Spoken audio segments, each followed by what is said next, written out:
Gracias por este día, gracias por permitirnos estar aquí reunidos, Señor, como una familia. Gracias por permitirnos ser parte de esta historia que se está escribiendo, Señor, en esta iglesia. Todo sea, Señor, por tu nombre, para tu gloria y honra.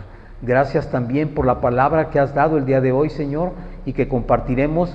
Prepara, por favor, Señor, la tierra, los corazones de tus hijos, para que la semilla que hoy sea lanzada, Señor, caiga en buena tierra y dé fruto al 100 y al 1000 por uno, Señor, conforme a tu propósito, tu voluntad y en tu tiempo, Señor. Gracias por todo, en el nombre precioso de Cristo Jesús. Amén y amén. ¿Pueden tomar sus lugares?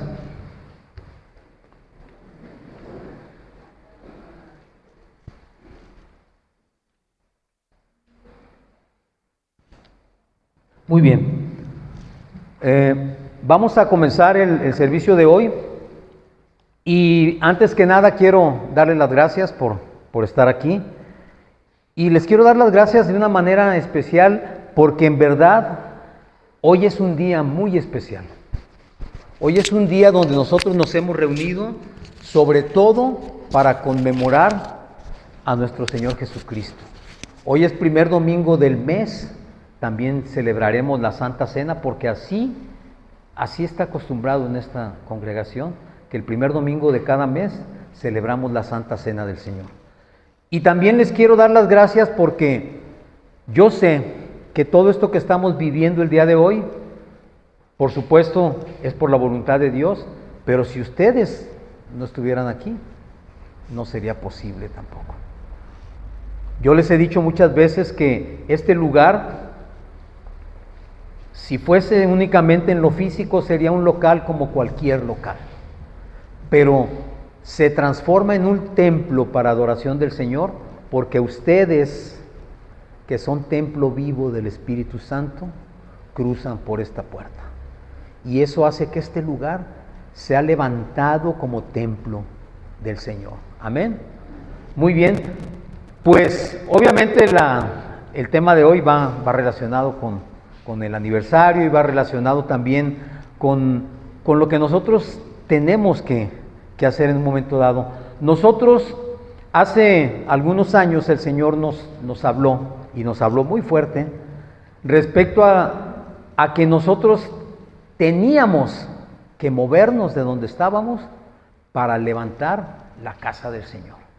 Así como el Señor ordenó en un tiempo que se reconstruyera su templo, y el pueblo así como que de repente estaba muy tranquilo, todos muy a gusto, ya habían sido libertados de la esclavitud, ya habían sido sacados del exilio, llegaron y regresaron a la tierra prometida y estaban muy a gusto todos, cada uno trabajando para lo suyo, haciendo dinero, haciendo negocios, haciendo muchas cosas. Pero se les olvidó que la principal finalidad de que habían sido sacados del exilio era para levantar el templo del Señor. El templo que había sido destruido, había que levantarlo nuevamente. Y ahí es donde inicia la construcción del segundo templo. ¿Por qué? Porque ese templo que había sido totalmente desbaratado era necesario que fuera reconstruido. Y el Señor habló un día y les dijo: estoy molesto con ustedes. Porque ustedes, sus casas las tienen hermosas, artesonadas, dice la palabra. Sus casas están artesonadas. Sus casas están relucientes, preciosas, bien pintaditas. Los pisos brillan que son un encanto, ¿verdad? Pero, ¿y mi casa? ¿Cuándo? ¿Cuándo?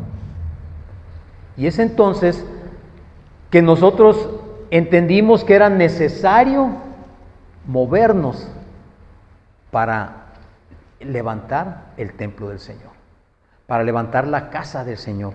Y eso nos movió y nos trajo para estas tierras, donde ya la historia ya la conocen, estamos cumpliendo 2 años acá.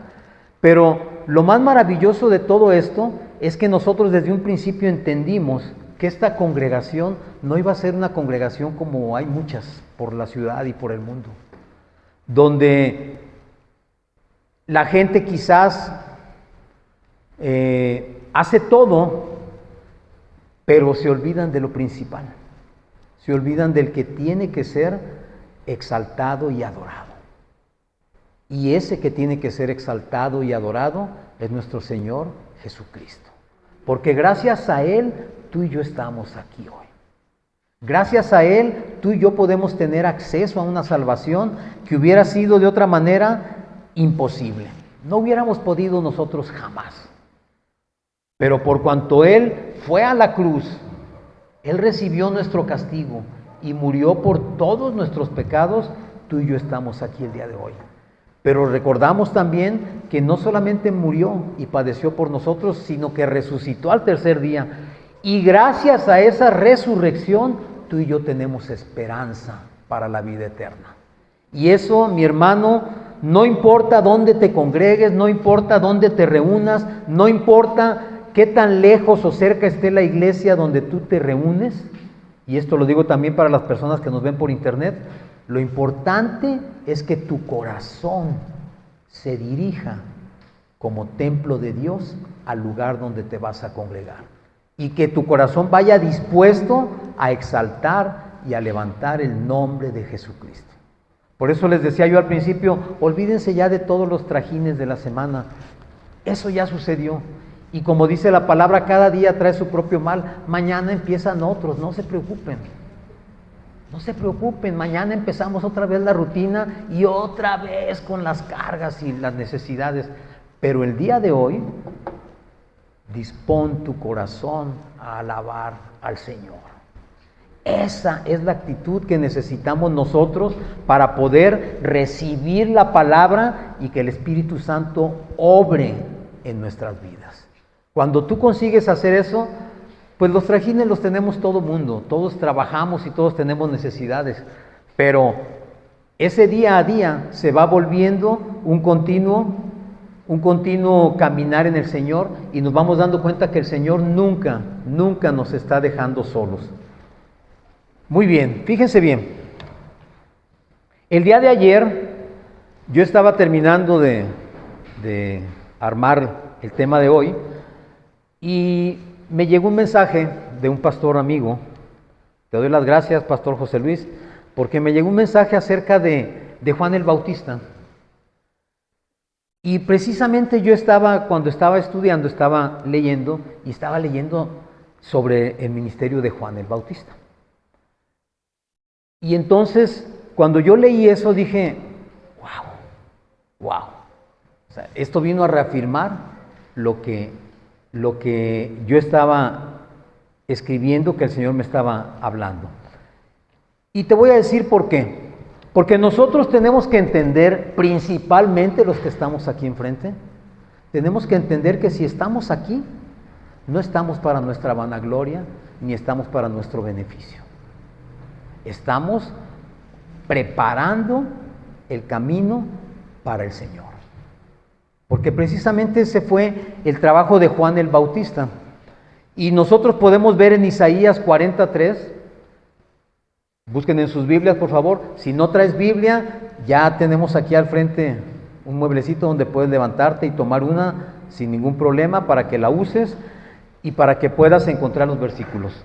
Isaías 43. ¿Me dicen amén cuando lo tengan?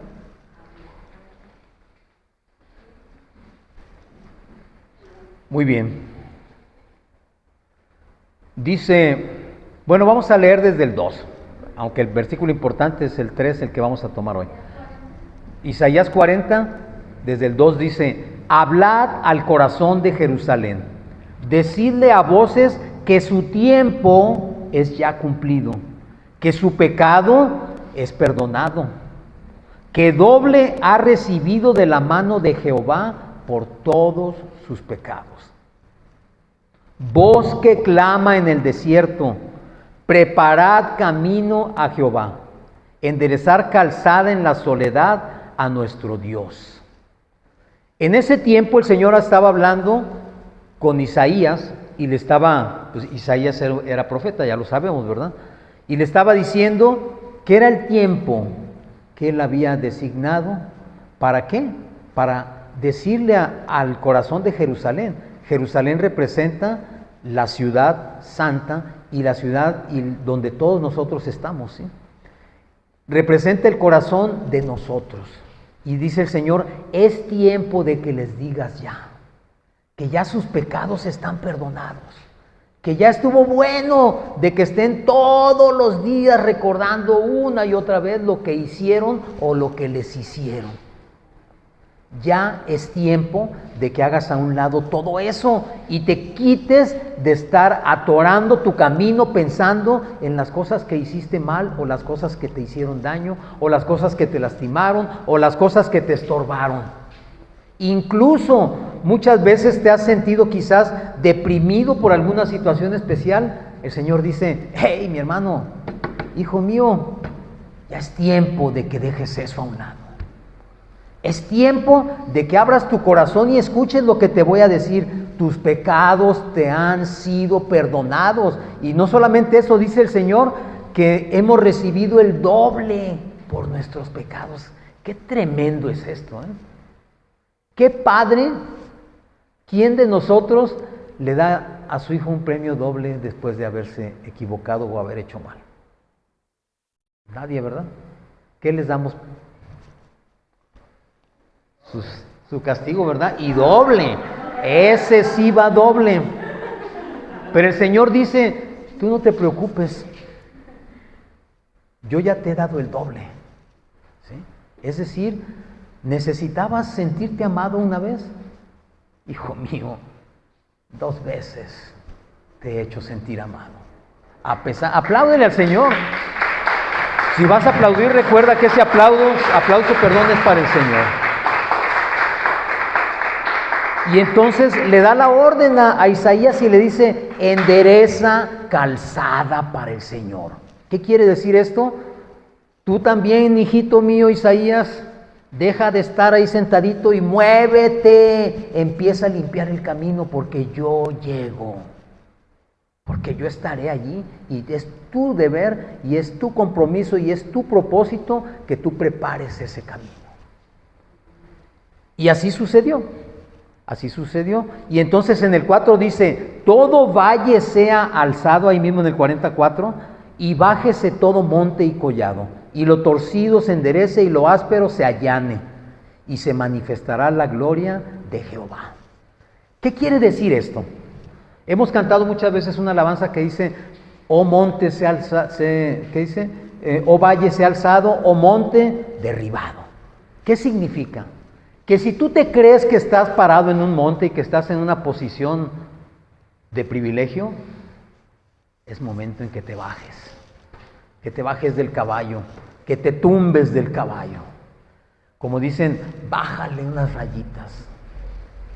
Es el momento que lo hagas, pero también si estás en una situación donde estás como un valle, un piso plano donde todos pasan y todos pisotean y todos te aplastan, es momento en que levantes la cabeza y voltees a ver al Señor. Es decir, no pueden seguir las cosas como están hasta este momento. Porque es necesario que nosotros preparemos el terreno para que el Señor llegue a hacer lo que Él sabe hacer. Y eso fue una profecía que hablaba precisamente, ahora sí vamos a ver Juan el Bautista. De Juan el Bautista. Si nosotros vamos a Mateo 3, del 1 al 12, no lo vamos a leer todo porque si no, no nos alcanza el tiempo. Pero en Mateo 3, del 1 al 12, nos habla acerca de la predicación y del ministerio de Juan el Bautista. Todos sabemos que Juan el Bautista era primo de Jesús. Y que antes de que Jesús iniciara su ministerio, él ya había sido comisionado ¿para qué? Para preparar el camino. Para que él empezara a predicar acerca de quién venía detrás de él. Y cuando a Juan el Bautista le preguntaban, ¿eres tú el Mesías? Él siempre dijo, no, yo no soy el Mesías. Yo soy la voz que clama en el desierto. Es decir, yo vengo a predicar al que viene detrás de mí. Y él lo dijo también, al que no soy digno siquiera de desatarle las cintas de sus sandalias. Alguien infinitamente más grande, infinitamente mejor que yo. Y ese mi hermano, ese es nuestro trabajo en este lugar. No venimos a predicarnos a nosotros, no venimos a predicar el evangelio de la prosperidad, venimos a predicar el evangelio de salvación de Jesucristo. Venimos a preparar la tierra. ¿Y cómo preparamos la tierra? Precisamente con esto, con la predicación. Nosotros preparamos la tierra, abrimos calzada, enderezamos camino para que el Señor llegue, porque tú y yo sabemos que el Señor va a volver. Y cuando vuelva, va a venir con poder, va a venir con toda la autoridad para juzgar. Y entonces, cuando Él llegue, ese camino tiene que estar listo para que Él descienda y haga lo que Él sabe hacer, ¿verdad? Pero nosotros tendremos que estar totalmente anónimos. No es importante, y esto es algo que nosotros tenemos que entender, no es importante quién esté aquí al frente hablándote. Lo que es importante es de quién estamos hablando. Lo que importa realmente es a quién estamos dando a conocer. Porque si tú conoces a un pastor y es muy famoso, pues qué bueno que sea famoso, ¿verdad? Pero ese no es el propósito de que nosotros estemos aquí. A quien tenemos que hacer famoso y el nombre que tenemos que levantar es el nombre de Jesucristo. Y algo que a mí me llamó la atención, y yo sé, bueno, me imagino que a ti también, es que cuando describen a Juan el Bautista, lo describen y dicen que usaba un vestido de pelo de camello y un cinto de cuero en sus lomos, y enfatiza mucho en que se alimentaba de langostas y de miel. Y yo en un principio decía, pues un vestido de pelo de camello, yo me lo imaginaba, quizás como tú también o como muchos, con una piel así cubriéndolo, una piel de camello, pero no, me puse a investigar y resulta que con el pelo del camello hacen un hilo especial, un tejido, y ese tejido es un tejido que tiene unas características tremendas para la vida en el desierto. Protege del calor, protege del sol. Si hace frío, es caliente. Fíjate qué tremendo, ¿eh? Tiene una duración, olvídate, o sea, para que te acabes un traje de esos, primero te mueres tú, yo creo que se acabe el vestido. Y entonces, cuando habla de alimentarse de langostas y de miel, tú y yo sabemos que el pueblo de Israel se alimentaba principalmente ¿de qué? De ganado, de pescado, de leche, de muchas cosas, de legumbres y todo eso. Pero ¿de qué nos habla esto? Nos habla de que precisamente, como en el caso de Juan el Bautista, tú y yo tenemos que estar preparados con lo que traemos puesto para estar en la calle hablando del Señor. Que así haga frío, llueva, haga calor, haga vientos, lo que sea, tú y yo estemos dispuestos a estar parados allí. Porque no necesitamos más que lo que traemos puesto. No necesitas nada más. Es bonito, es agradable estar en un lugar como este. Dios nos ha dado este lugar. Pero es más importante estar allá afuera predicando a Jesucristo. Y cuando habla de la alimentación, te dije también langostas y miel. Sí sabes qué son las langostas, ¿no? No son esas langostas que vas y comes a un restaurante de lujo, ¿no? Que pides la cola de langosta y que te la preparan con mantequilla. No son esas langostas a las que se refiere.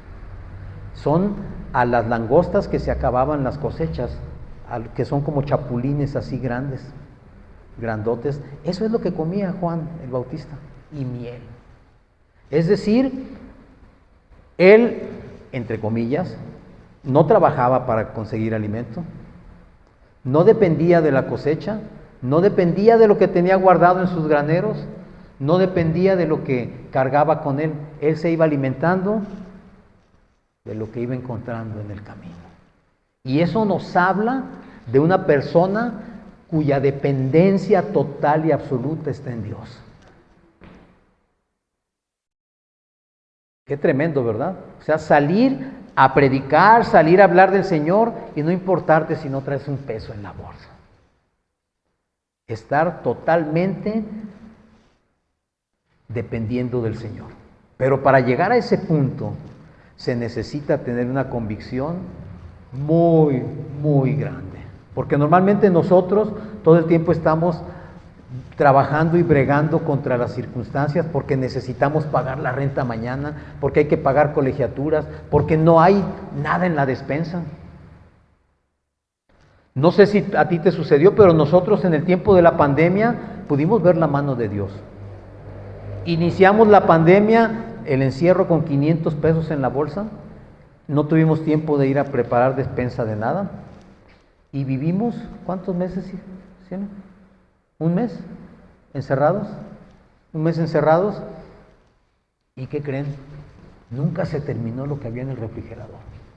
Y nos levantábamos en la mañana, ¿y ahora qué vamos a comer? Pues no sé, vamos a ver qué hay. Y siempre había algo que comer.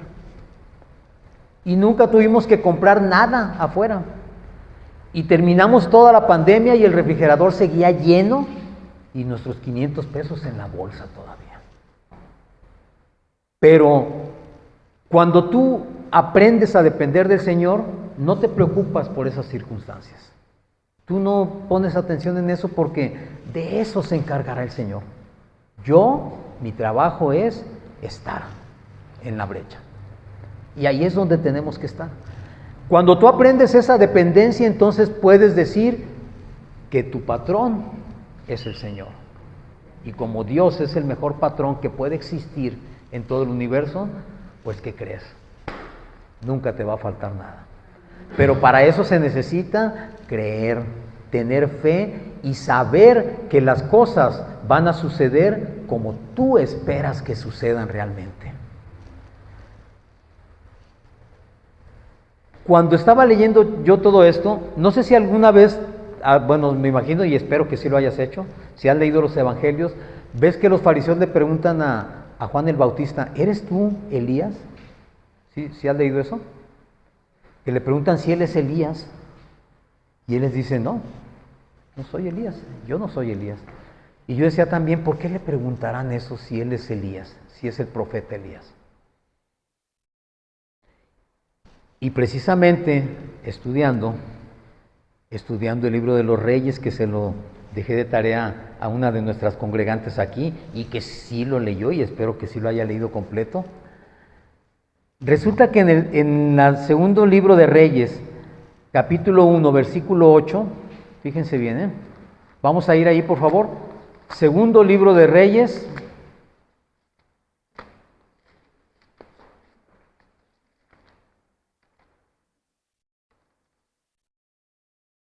ya se me hizo bolas aquí.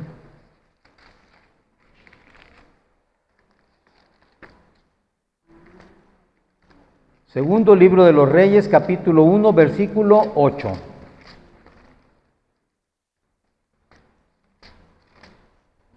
¿Ya lo tienen? Resulta que este capítulo 1 habla acerca de la muerte de Ocosías. Ocosías fue rey de Jerusalén. Y fue un rey que podemos decir que fue un rey malo.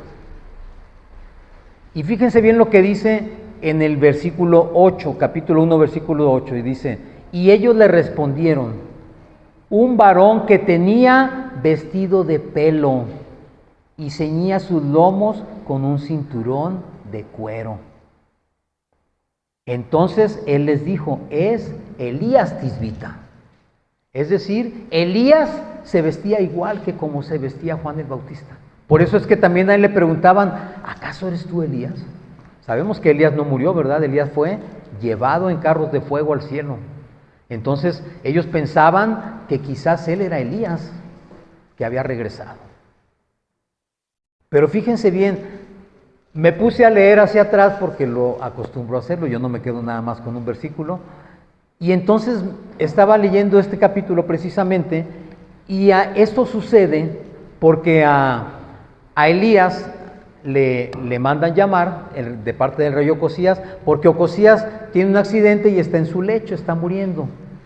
¿Y qué creen que hace? Manda a sus criados a Ecrón a consultar con los sacerdotes de Baal-Zebub. ¿Sí saben qué es Baal-Zebub? Baal-Zebub es el señor de las moscas. Baal significa señor, Zebub es mosca. Baal-Zebub. Lo que hoy conocemos o alguien nombra o se le conoce como Belzebú. ¿Quién es? El diablo. El rey Ocosías manda a consultar con el diablo para saber si va a morir o se va a levantar de allí. Y entonces, como no hay respuesta, mandan buscar a Elías y manda dos partidas de emisarios. Y entonces, cuando llegan con él, Elías, por supuesto, no les contesta, y no solamente no les contesta, sino que pide que sean destruidos con fuego. Puede sonar muy cruel, pero quiero que entiendas esto. ¿Qué nos está enseñando aquí la palabra? Que la gente que primero busca en el mundo o en el diablo las respuestas, porque acuérdate que si no estás buscando en Dios, estás buscando en el diablo, no hay otra opción. Aunque uno piense a veces, o a veces la gente diga, bueno, nada más fui a que me leyeran las cartas, me leyeron la mano. No sé si alguien de aquí lo ha hecho, pero muchos lo hicimos alguna vez, hace muchos años cuando no conocíamos del Señor. Y pensábamos que era una cosa inocente. Voy a ver si me dicen qué es lo que está sucediendo con mi vida. Y sí te lo decían, muchas veces sí te decían muchas cosas que eran ciertas. Y sale la gente pensando que ya tiene la respuesta, pero no tiene ni idea con quién está consultando. Cuando mandan buscar a Elías, Elías lo rechaza 2 veces, sucede lo mismo. ¿Hasta cuándo? Hasta que llega una tercera partida de emisarios y le dicen, por favor, venos con agrado, con gracia, porque ya sabían lo que les había pasado a los otros. Te pedimos, por favor, que nos atiendas y que nos digas si Ocosías va a vivir o va a morir. Y la respuesta fue, por cuanto él consultó primero con Baal-Zebub, morirá. No se va a levantar de allí. Entonces, ¿por qué te menciono esto? Porque empezamos hablando de Juan el Bautista. Entonces, ¿qué quiere decir esto? Que precisamente ese tipo de cosas que antes hacíamos o antes acostumbrábamos buscar primero que a Dios, necesitan ser erradicadas totalmente de nuestras vidas. No hay manera en que tú llegues buscando allá y luego llegues buscando al Señor y que el Señor diga, ay, sí, déjate contesto. No, mi hermano, tienes que eliminar totalmente aquello. Por eso es lanzado fuego del cielo para consumir toda nuestra vida anterior. Todo lo que éramos, todo lo que hacíamos, todo lo que vivíamos, todo lo que pensábamos, tiene que ser aniquilado. Porque de otra manera no recibes del Señor la respuesta que Él te quiere dar. Es imposible. Necesitas consumir toda tu vida anterior. Y cuando Juan el Bautista hablaba de preparar el camino para Jesús, ¿qué estaba haciendo? Predicaba. ¿Qué otra cosa hacía? Bautizaba.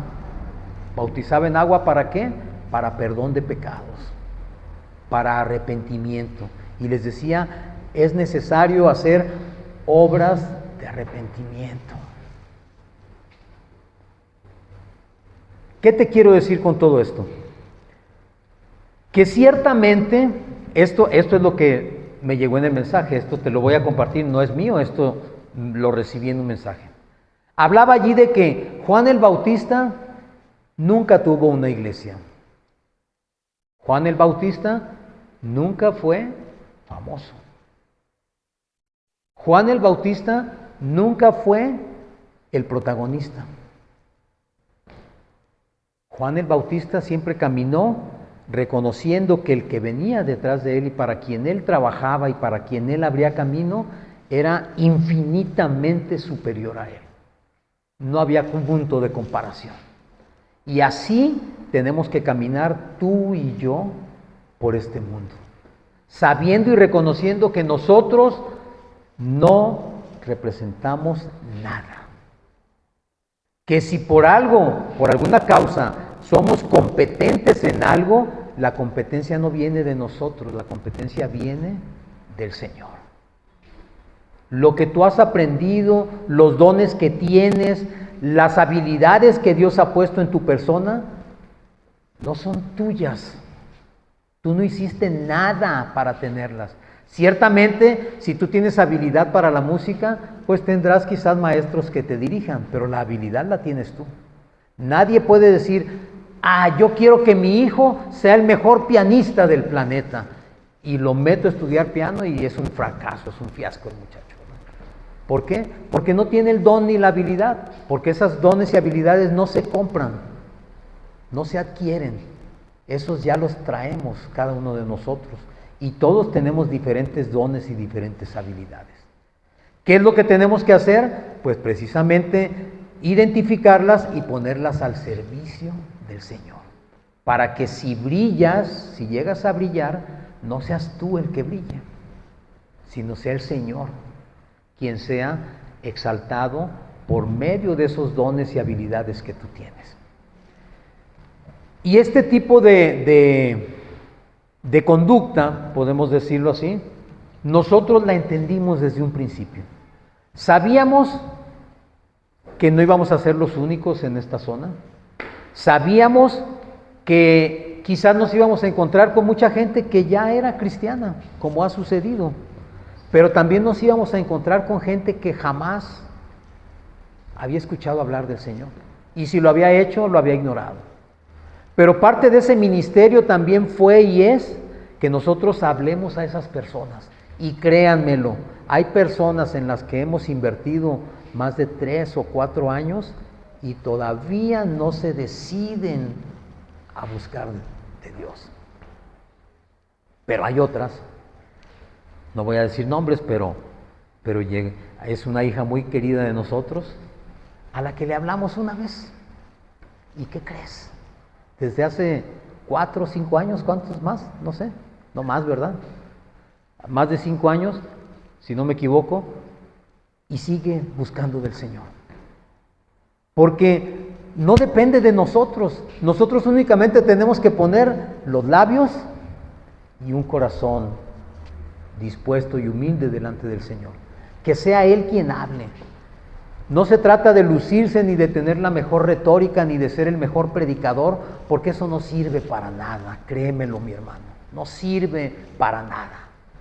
Yo he escuchado personas predicar que tú los escuchas y te das cuenta que quizás no tuvieron una educación muy alta, no sé a qué grado hayan llegado, yo no lo he preguntado, pero tú los escuchas y dices, esta persona tuvo pocos estudios, pero predican al Señor con una pasión y un conocimiento de Él que tú te quedas,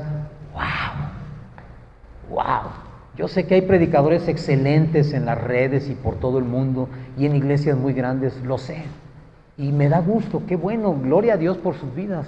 Pero también he escuchado gente muy humilde que predica con un corazón entregado al Señor.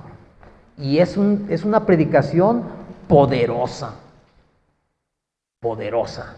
Y eso es lo que nosotros tenemos que buscar en todo tiempo y en toda circunstancia. Cuando nosotros podemos entender esto, entonces te vas a dar cuenta de que si estás aquí el día de hoy, si estás formando parte de esta historia, es porque el Señor te ha llamado también y te ha dicho el día de hoy, hoy es el día, hoy es el momento en que yo te estoy diciendo, sírveme. Si tú quieres crecer en la palabra, es necesario que sirvas. No se puede aprenderse la Biblia de memoria y creer que con eso Dios ya te va a usar.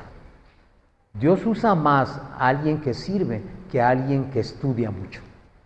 Y como les dije la vez pasada, ni los títulos, ni las licenciaturas, ni los doctorados, eso no sirve de nada. Si tú no lo aplicas, si tú no lo pones al servicio del Señor, no sirve de nada. Vamos a repartir los elementos. Mientras les entregan los elementos para la Santa Cena, quiero que cerremos este mensaje y que entendamos que si estamos aquí es con ese propósito, que si el Señor nos ha escogido para servirle, nosotros tenemos que servirle definitivamente. No podemos estar negándonos, ¿pueden repartirlo a todos, por favor? No podemos estar negándonos a servirle a Él, pensando que con ir el domingo al servicio ya estamos nosotros del otro lado.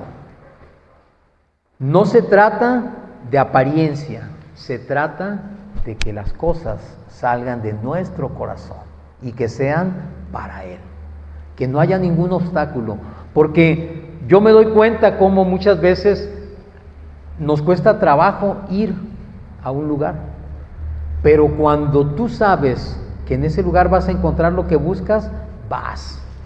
Hace algunos años, me imagino que los jóvenes ni idea tienen de lo que voy a hablar, pero recuerdan que hubo una época donde una famosa agua de Tlacote, de no sé qué, ¿sí? La gente viajaba cientos de kilómetros, hacía filas que duraban días para llegar a ese lugar y que les dieran 1 litro de agua. Dizque porque esa agua era milagrosa. Y la gente iba, yo conocí muchas personas que lo hicieron. Yo nunca lo hice porque yo nunca creí en esas cosas, pero mucha gente sí fue a buscar eso. ¿Y saben qué? A esas personas las ven ustedes ahorita y están igual o peor que como estaban antes.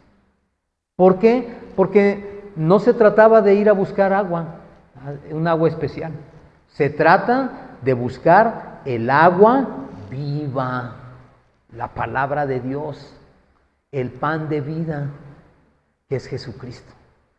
Tú y yo sabemos que si queremos encontrar sanidad, si queremos encontrar liberación, si queremos encontrar bienestar y paz en la familia, lo único que tienes que hacer, y que a veces nos parece tan difícil, es buscar a Jesucristo. Qué difícil es, ¿verdad? Y te lo digo con conocimiento de causa.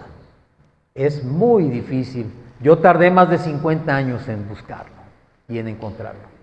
No porque no estuviera, Él siempre estuvo ya. Después me di cuenta que Él siempre estuvo. Pero me costó mucho trabajo decidirme a buscarlo.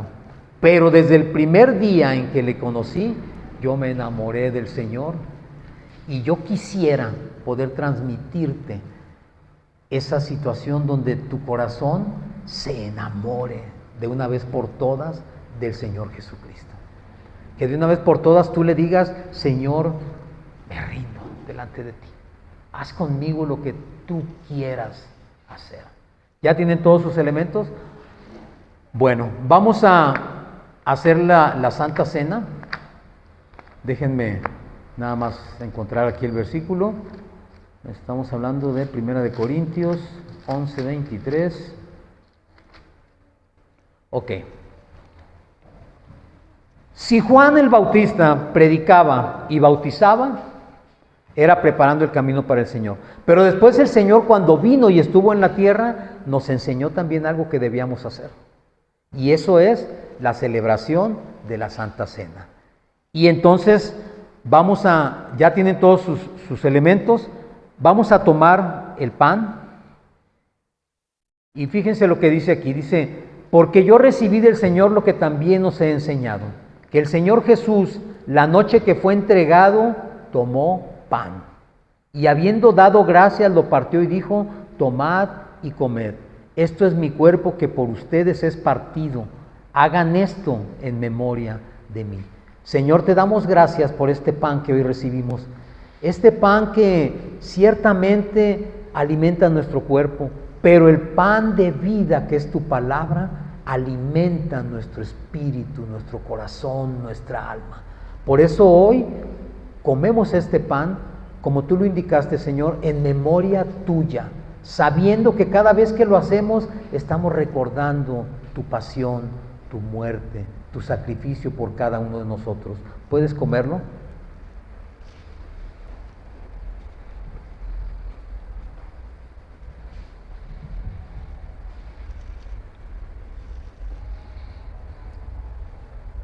Cuando el pan es partido, como nos enseñó también Jesucristo, se multiplica.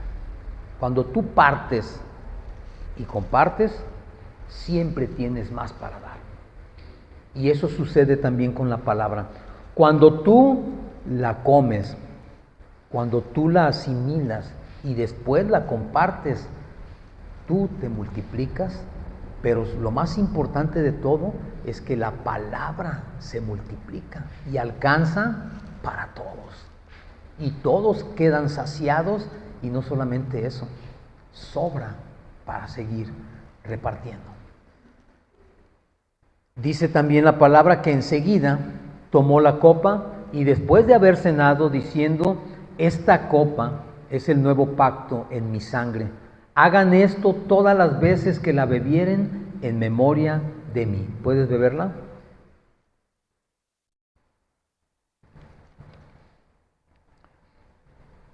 El beber la copa y el beber la sangre de Cristo, lo que nos está incluyendo es en ese nuevo pacto, el nuevo pacto que fue hecho por su sangre y en su sangre. Esa sangre preciosa que fue derramada en la cruz hasta la última gota, literalmente, porque la ley decía que en el sacrificio el cordero debía ser totalmente desangrado hasta la última gota de sangre. Y como Jesucristo es el Cordero perfecto, el Cordero que Dios presentó para satisfacerse a sí mismo, Jesucristo derramó hasta la última gota de su sangre. Esa sangre preciosa, perfecta, sin pecado, tocó la tierra. Y esa sangre hoy está cubriendo a todos y cada uno de nosotros y nos incluye en el nuevo pacto del Señor. Ese pacto que ya no depende de víctimas animales y que ya no depende de hombres. Un pacto entre Dios para con nosotros, por medio de Jesucristo, el Cordero perfecto. Una sangre que no solamente cubre el pecado, sino como decía Juan el Bautista, he aquí el Cordero de Dios que quita el pecado del mundo. Y si la sangre de Cristo quita el pecado del mundo, debes creer, como leímos hace unos minutos en Isaías, debes creer que tus pecados han sido lavados, han sido limpiados y han sido perdonados. Y que hoy estás recibiendo el doble por tus pecados, como leímos. Estás recibiendo el cuerpo y la sangre de Cristo para lavar todos y cada uno de tus pecados. Para que cuando estemos en la presencia del Padre, entendamos y sepamos que no vamos a estar por nuestros méritos, sino vamos a estar frente a Él por la gracia y por los méritos de Jesucristo en la cruz, que son los que nos hacen dignificarnos delante del Padre. Son los que nos dignifican, porque la sangre de Cristo nos justifica delante del Padre.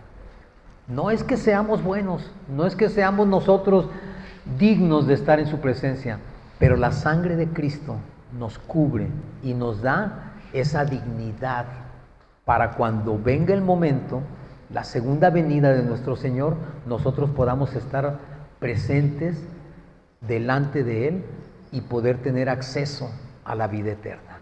Y dice la palabra también, aquí terminando, dice que todas las veces que hagamos esto, lo hacemos anunciando su muerte y esperando su segunda venida. ¿Cuánto tiempo lo debemos hacer? Todo el que sea necesario, todo el tiempo que falte, hasta que Jesús venga de nuevo. Cuando venga con gloria a juzgarnos y cuando venga por su iglesia, que somos tú y yo. Esa es la iglesia que va a recoger Jesucristo. Jesucristo no se va a llevar templos magníficos, ni se va a llevar lugares como este. La iglesia es cada uno de ustedes y cada uno de los que han decidido aceptar y reconocer a Jesucristo como su Señor y Salvador para siempre. Amén. Vamos a ponernos de pie, por favor. Quiero terminar